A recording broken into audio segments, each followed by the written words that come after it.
If you are a fan of seeing before and after garden transformation pictures and video, then this video is for you, because a lot of people have asked how my garden started, and I want to show you from the bare bones blank slate property that I started with without any of these flower beds to where it is today. Hi you guys, this is Nicole from My Carolina Garden. My garden is located in growing zone 8B and I am in southeastern North Carolina. So when my husband and I bought our property, it was in a new construction neighborhood, and that meant that we did not have any mature landscaping on the property at all. Now, the reason why we selected this property, even though we were very sad that we didn't have any mature trees on it, because that was not what we were used to, we purchased it because we knew we were going to be putting a pool in. And so we were looking for a property that actually made sense for a pool, and we thought, well, we can grow trees at least. So we bought our half-acre piece of property that was literally a blank slate. The builder did put in some minor standard builder landscaping, if you will, but no flower beds besides what was right along the front of the house, and that was it. Besides that, our ground was sodded, and we were left with one scraggly tree to start with. Now, originally, I guess this land had quite a few trees on it, but the builder decided it was easier to take all the trees down, except for one that they were leaving for everyone, and build the houses that way. Well, our one scraggly tree was not strong enough to stand on his own because, of course, he was used to growing with all of his friends around. And so it wasn't long before a tropical storm took that tree right down, and then I had no mature trees. So here's where we started. We took our blank slate property and we said, well, the first thing we need to do is put a fence up because we are going to be getting a pool and we need, well, some privacy and also safety issues. So we went ahead and we added a pool around the perimeter of our backyard. The next thing we did was start to plant some trees along our back fence line. We chose Leland cypress. We bought about 15 of those babies and we lined our back fence line with these trees, hoping that they would grow up, not to necessarily even provide us with shade over the pool, but privacy in our pool area.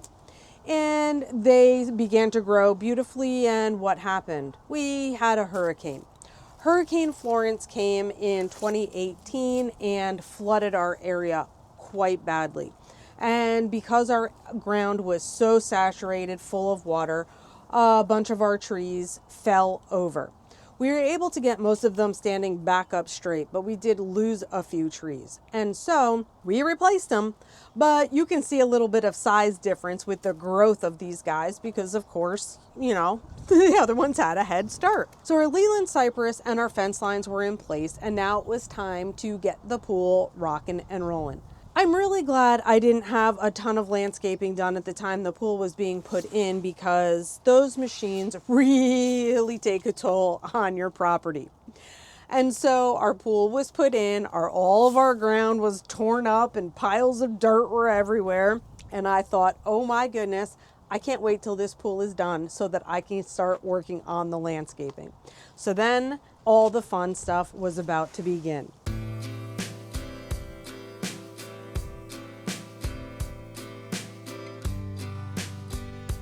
It was time to start building all of my different gardens. And where I started was the rock garden.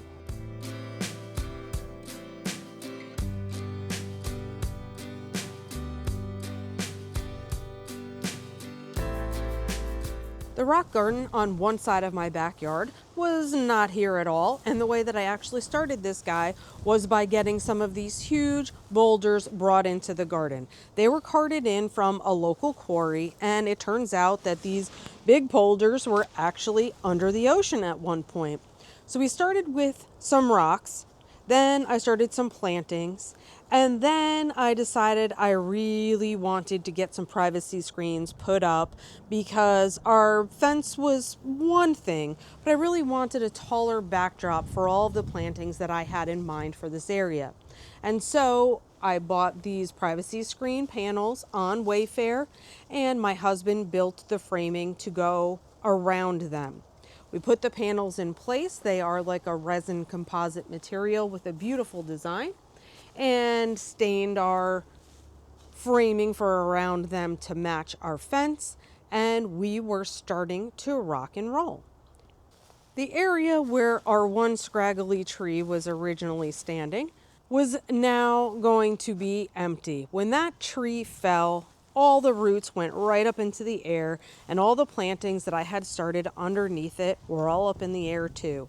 So I thought, well, there's no saving the tree, but perhaps I could replant all of the plants that were once around it into a new garden bed, and that would at least make me feel better about being able to save them.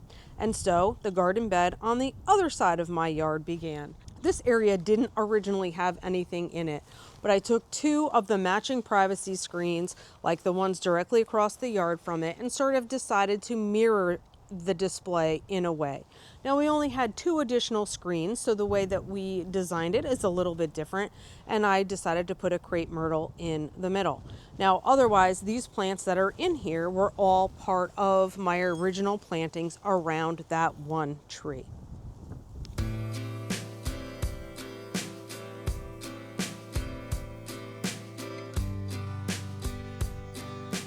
Now, at the same time all the planting was happening in the backyard, I was also developing my peninsula garden, or what would be the peninsula garden.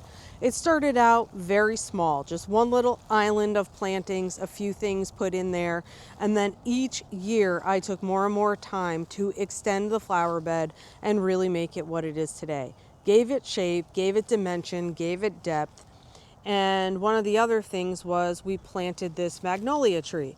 The magnolia tree, I think, was planted the same year as Hurricane Florence, so about 2018, and it started out small. I don't even know if it was over the fence line at that time. And here we are several years later, and look how huge this baby has gotten. So that, no regrets at all.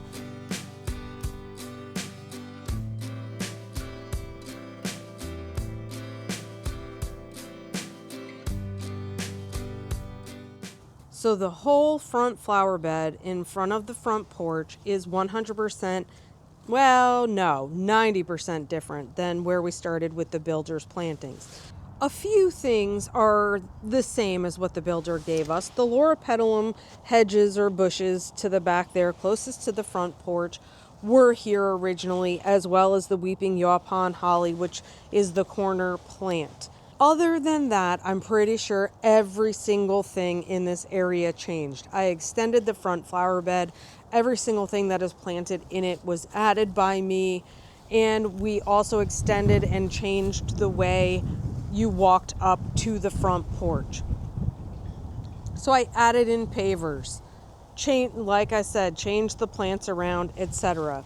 I used to have something planted up in the front, right to the right side of the garage. I don't even remember what that was, but whatever it was had to be moved out of there because the builder had given it, but it was way too huge, or is going to get too huge for its small space. So I used that to decorate with some dipladenia and snake plants instead. So over time, my front flower beds were gaining size, gaining dimension and depth.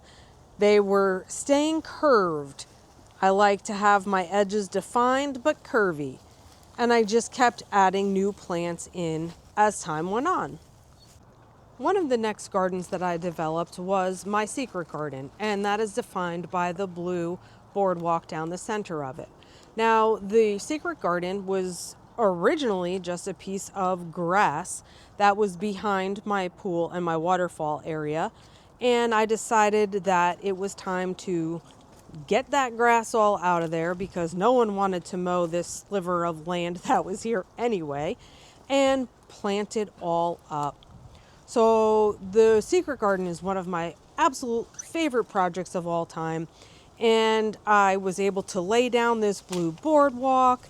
I was able to add in all sorts of gorgeous tropical plants like my canna lilies, more banana trees, caladiums, just so many fabulous finds and so many things to add into this space that was once just plain land and now is full of luscious tropical plants.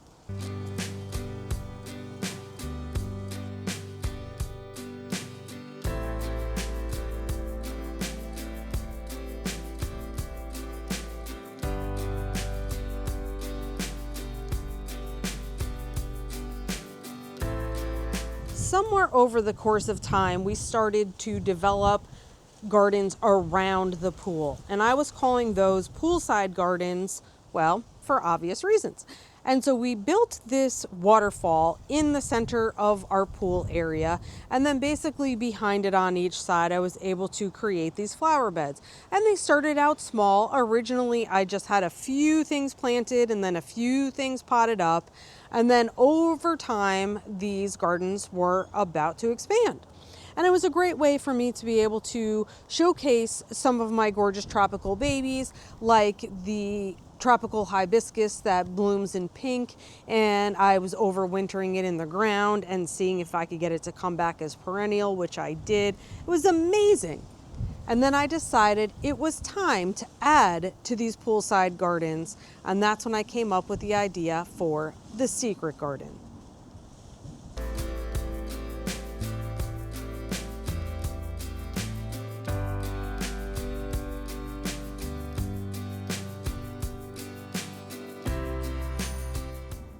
Now, when we look from the rock garden and we head toward the space where the greenhouse now is, I did go ahead and plant 4 of the emerald green arborvitaes. Now, I was looking for trees that would give us some privacy along this side of our fence, but I didn't want ones that were going to get so tremendous that it would look really, really odd on my otherwise fairly blank, at least blank with trees, landscaping. And then between the arborvitaes and my pool area, that's where my greenhouse went. It kind of is tucked back on the corner of my back property, and it did not originally have a walking path or anything to it. Well, since I wanted my greenhouse to be a feature of my property, I started to change that right away and got a path working and going.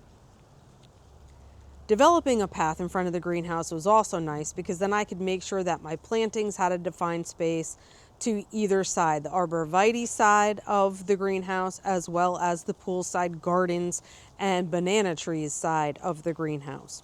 So developing that just made my flower beds more clear and delineated, which I loved, and also helped me to attach something completely to the secret garden. So now the blue boardwalk could have an end where the pathway beside and around the greenhouse went. So my secret garden was made, the path in front of the greenhouse was made, and then I started to develop my next favorite project, my shade garden. My shade garden was constructed in 2025, and it was basically making use of another piece of my property that I really wasn't using. It was kind of a wasteland for weeds and pots and leftover remnants on the ground, etc.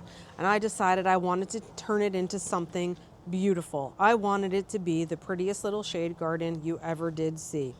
And what I wanted to do too was be able to utilize some beautiful foliage plants like coleus and caladium, which I didn't really have much of at all in my garden before since I had full sun gardens everywhere.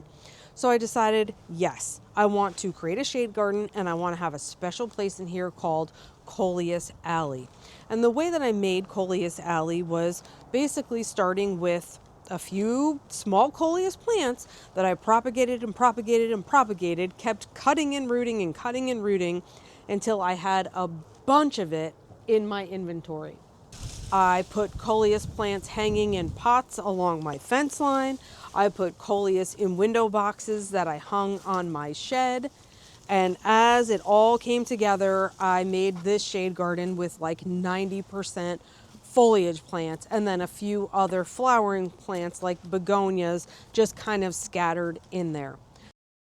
I hope you enjoyed looking back on how things used to be on this property compared to how things are now, just because it's fun to kind of get those ideas and see that you can start from a blank piece of land and then make it a lush garden.